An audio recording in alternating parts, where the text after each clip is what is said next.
Assalamualaikum warahmatullahi wabarakatuh. Saya Nur Amanial Hayat dari kelas proses manufaktur polimer. Kali ini saya akan mempresentasikan jawaban dari pertanyaan-pertanyaan yang disuguhkan pada tugas pertama proses manufaktur polimer.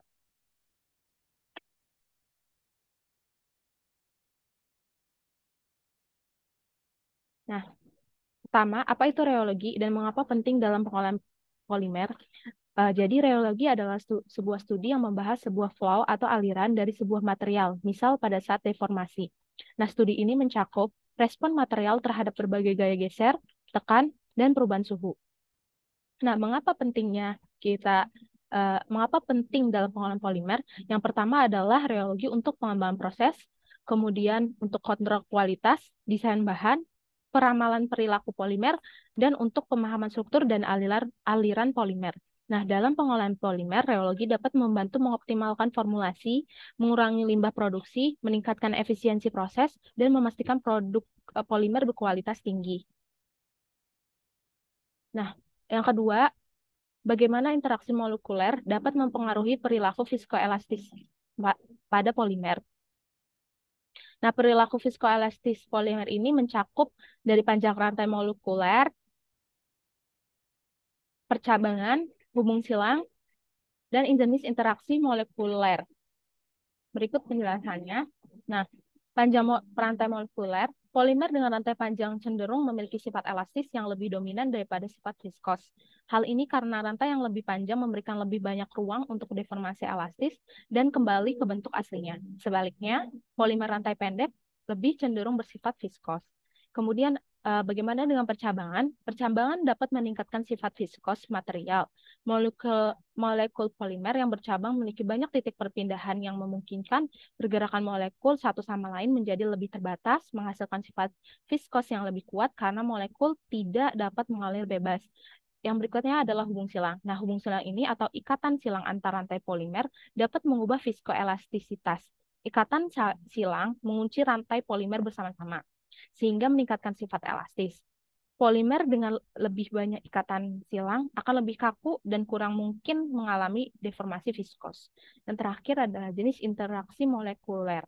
Nah, polimer yang memiliki interaksi kuat antar molekul, seperti gaya van der Waals atau ikatan hidrogen, cenderung memiliki sifat viskos yang lebih kuat karena molekulnya sulit untuk bergeser satu sama lain. Pertanyaan ketiga, bandingkan dan lawankan perilaku cairan Newtonian dan non-Newtonian dalam polimer. Dapatkah Anda memberikan contoh dari masing-masing? Nah, untuk cairan Newtonian sendiri, dia tuh punya cirinya adalah viskoelastis yang konstan. Cairan Newtonian memiliki viskositas atau kekentalan yang konstan. Artinya, viskositasnya tidak berubah seiring dengan perubahan laju gesekan atau shear rate atau perbedaan kecepatan aliran.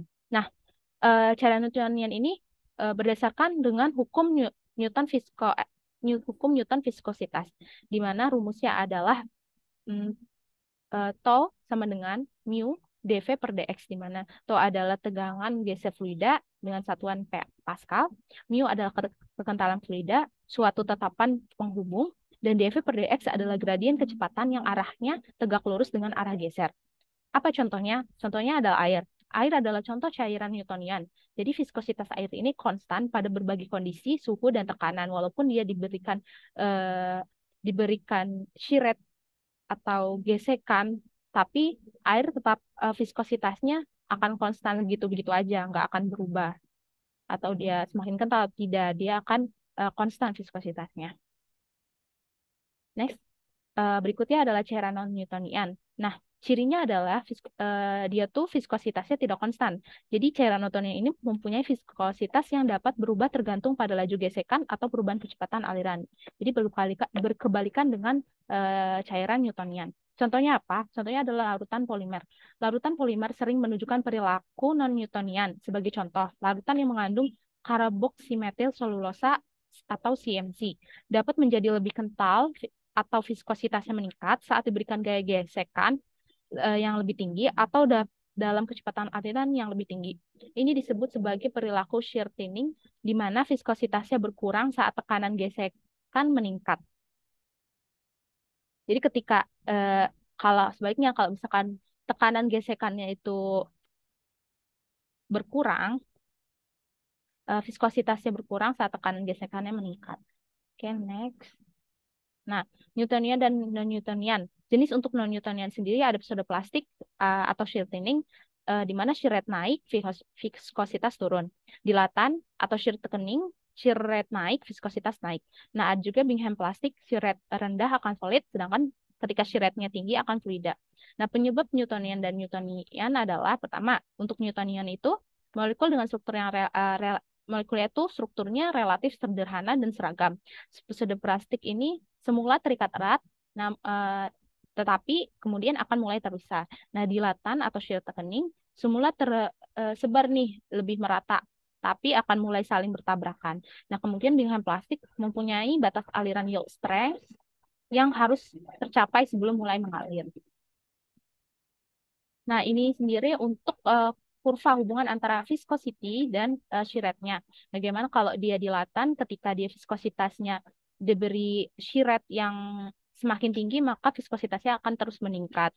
Berkebalikan dengan pseudoplastik, ketika dia diberikan shear rate yang semakin tinggi, ternyata viskositasnya akan menurun.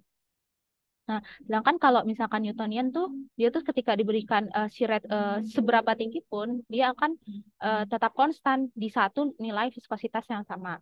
Nah, sedangkan Bingham plastik itu seperti ini. Ketika dia diberikan shear rate yang semakin rendah, ternyata viskositasnya dia meningkat. Nah, ini sendiri untuk gambaran molekul dari shear thinning.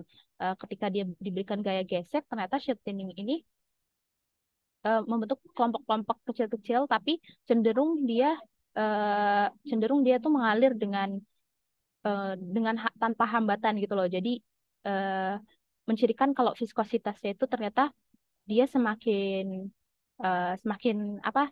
Semakin kecil lah, karena dia uh, ininya molekulnya teratur. Sedangkan shear thickening, nah dia itu dalam molekulnya itu membentuk molekul-molekul yang acak gitu ya. Semakin acak dia kayak, jadi viskositasnya juga akan semakin meningkat karena eh, kekentalan sendiri ini dijadikan dengan molekul yang kayak bergelombol kayak gini. Oke, selanjutnya. Nah, nomor 4, bagaimana cara kerja reometer rotasional dan informasi apa yang dapat mereka berikan tentang sifat reologi polimer. Jadi untuk reometer rotasional kita akan mencari bagaimana prinsip kerjanya, jenis pengukurannya, dan interpretasi data. Namun sebelum itu, reometer adalah instrumen yang mengukur bagaimana materi mengalir sebagai respon terhadap gaya yang diterapkan dan mengukur sifat reologinya. Nah, prinsip kerja dari reometer rotasional adalah didasarkan pada pengukuran torsi atau gaya momen yang diterapkan pada sampel dan perubahan laju aliran dalam respon terhadap torsi tersebut. Nah, untuk jenis pengukurannya yang pertama ada pengukuran geseran tetap atau shear reometry. Nah, dalam pengukuran geseran tetap, rotor reometer berputar pada kecepatan yang konstan yang menghasilkan laju geser tetap pada sampel. Torsi yang diterapkan pada sampel terus dipantau seiring waktu dan data viskositas modulus dan karakteristik aliran lainnya dapat dihasilkan dari pengukuran ini. Kemudian pengukuran osilatori. Dalam pengukuran osilatori, rotor reometer berputar secara periodik menghasilkan osilasi dalam perubahan tegangan atau deformasi. Ini memungkinkan pengukuran modulus elastisitas, G-aksen dan G-aksen-aksen, fase, dan indeks osilasi yang mengungkapkan karakteristik viskoelastis sampel. Nah, apa aja nih data yang didapat? Interpretasi datanya apa aja? Pertama yaitu apakah dia Newtonian atau non-Newtonian? Apakah dia elastis atau plastis? Kemudian torsinya, kecepatan putaran atau angular velocity, laju geser atau shear rate, viscosity, modulus elastisitas, indeks osilasi atau fase angle, indeks aliran plastis, yield stress, data kurva reologi atau reological curve. Nah, yang kelima, peran apa yang dimainkan oleh filler dan aditif dalam mengubah sifat reologi polimer dan berikan contohnya. Nah, filler itu apa sih? Nah, filler ini adalah bahan padat yang berbentuk partikel, serat atau plat yang ditambahkan ke polimer untuk meningkatkan sifat mekanik, mengurangi biaya produksi atau memberikan fungsi khusus. Nah, filler ini dapat meningkatkan viskositas polimer dengan meningkatkan hambatan aliran dan menahan perubahan bentuk. Filler juga dapat meningkatkan elastisitas polimer dengan meningkatkan modulus Young dan menurunkan temperatur transisi kaca. Filler dapat menyebabkan perilaku aliran yang tidak ideal seperti aliran shortening, atau aliran memory flow. Contoh dari filler sendiri ada karbon hitam, silika, kalsium karbonat, serat gelas, nanotube karbon, dan nanopartikel logam. Nah, untuk aditif sendiri, apa itu aditif? Aditif adalah zat yang ditambahkan ke polimer untuk memperbaiki sifat-sifat tertentu, seperti stabilitas thermal, ketahanan terhadap sinar UV, pewarnaan, atau pelunakan. Nah, aditif ini dapat menurunkan viskositas polimer dengan mengurangi gaya tarik antara molekul polimer atau dengan mengubah konformasi molekul polimer. Aditif juga dapat menurunkan elastisitas polimer dengan menurunkan modulus yang dan meningkatkan temperatur dari transisi kaca. Aditif dapat menyebabkan perilaku aliran yang ideal, seperti aliran Newtonian atau aliran Bingham. Nah, contoh dari aditif polimer yaitu ada pelembut, plasticizer, penstabil, stabilizer, pelumas atau lubrikan, pewarna atau koloran, dan antioksidan. Nah, dari masing-masing yang tadi saya sebutkan, di mana pelembut atau plasticizer adalah zat yang ditambahkan ke fluida untuk menurunkan viskositasnya dan membuatnya lebih mudah mengalir. Nah, plasticizer ini biasanya berupa molekul organik yang memiliki gus polar dan non-polar, sehingga dapat berinteraksi dengan molekul fluida dan mengenai gaya tarik antara mereka. Kemudian ada serat. Serat adalah bahan padat yang membentuk panjang dan tipis yang ditambahkan ke fluida untuk meningkatkan viskositasnya dan membuatnya lebih kental. Serat biasanya berupa polimer seperti selulosa, polyester, atau nilon yang memiliki sifat mekanik yang tinggi. Serat dapat membentuk jaringan acak di dalam fluida sehingga meningkatkan hambatan aliran dan menahan perubahan bentuk. Kemudian ada nanopartikel. Nanopartikel dapat mempengaruhi viskositas, elastisitas, dan perilaku aliran dengan cara kompleks dan bergantung pada faktor-faktor seperti ukuran, bentuk, konsentrasi, interaksi antar partikel, dan interaksi dengan fluida. Nanopartikel dapat menurunkan atau meningkatkan viskositas fluida tergantung pada apakah mereka bersifat stabil atau tidak. Nanopartikel juga dapat meningkatkan atau menurunkan elastisitas fluida tergantung pada apakah mereka bersifat fleksibel atau tidak. Kemudian nanopartikel juga dapat menyebabkan perilaku aliran yang aneh atau tidak biasa, seperti aliran shortening, aliran shear thickening, atau aliran memori atau memory flow. Nah, yang keenam, jelajahi konsep shear thinning dalam polimer. Mengapa ini adalah sifat yang diinginkan dalam banyak teknik pengolahan. Nah, shear thinning. Nah, apa itu shear thinning? Jadi shear thinning ini adalah fenomena di mana viskositas kekentalan suatu bahan atau cairan berkurang saat dikenai gaya gesek atau gaya shear. Jadi ketika diberikan shear rate, dia tuh viskositasnya menurun. Karena apa? Ketika nih eh, ininya seperti ini gambaran. Jadi ketika dia diberikan shear, jadi molekul-molekul ini cenderung akan berbaris teratur, tapi dengan kelompok-kelompok kayak molekul ini 1, 2, 3, yang lainnya juga gitu. Jadi kayak lebih lancar aliran molekulnya dikarenakan diberikan shear rate. Nah, untuk grafiknya sendiri hubungan shear stress dengan shear strain rate. Nah, shear thinning ada di sebelah sini. Jadi ketika dia diberikan rate yang tinggi, ternyata uh, dia awalnya kayak stres yang tinggi. Jadi ini hubungan antara stres dan strain rate-nya. Jadi kayak dia meningkat juga, tapi kemudian dia akan menurun gitu. Nah, cenderung menurun ke bawah. Next. Nah, shear thinning. Faktor-faktor apa saja yang mempengaruhi shear thinning ini? Pertama ada suhu. Jadi ketika suhu tinggi, terjadi transisi padat gelasi, lalu akan menjadi cair, kemudian energi kinetik akan meningkat, kemudian molekul bergerak cepat, viskositas turun. Akhirnya viskositasnya turun. Nah, faktor molekulnya apa? Ketika polimer rantai panjang dan cabang banyak akan lebih lentur. Polimer dengan rantai yang panjang dan cabang yang banyak punya entanglement yang lebih besar. Ketika diberikan tekanan yang cukup besar, maka viskositas dia akan sangat menurun. Tetapi jika tidak diberikan tekanan atau tekanannya dihilangkan, maka viskositasnya akan kembali. Nah, yang ketiga adalah kristalinitas. Polimer yang lebih kristalin dengan struktur teratur yang lebih terorganisasi cenderung mengalami shear thinning yang lebih rendah daripada polimer yang kurang kristalin atau amorf. Kristalinitas mempengaruhi pergerakan molekul dalam polimer dan dapat menghasilkan viskositas yang lebih tinggi. Kemudian ada shear thinning pada dasarnya viskositas kekentalan suatu bahan menurun saat dikenai gaya gesekan atau shear, mengurangi resistensi terhadap gaya gesek selama aliran. Nah, prosesnya dari ekstruksi, hal ini bisa dimanfaatkan kepada polimer sehingga polimer tidak terhambat atau nyangkut dan dapat mengalir lebih lancar melalui skrup, extruder, atau part mesin yang lainnya. Jadi viskositasnya menurun berarti artinya dia lebih mengalir lebih lancar sehingga tidak ada partikel atau partikel polimer yang menyangkut di cetak atau di extruder atau part mesin lainnya itu. Nah, kemudian dalam proses injeksi, apa pengaruh shielding ini? Jadi polimer ditekan oleh sebuah gaya. Kemudian viskositasnya akan menurun, polimer mengalir dengan baik melalui saluran cetakan dan mengisi cetakan tanpa cacat, bahkan dalam cetakan yang rumit. Jadi ketika memiliki polimer itu memiliki viskositas yang menurun, artinya dia lebih encer. Jadi ketika ditaruh di cetakan yang lebih rumit sekalipun, dia akan mengisi cetakan-cetakan rumit itu dengan mudah. Nah, kemudian pertanyaan nomor 7.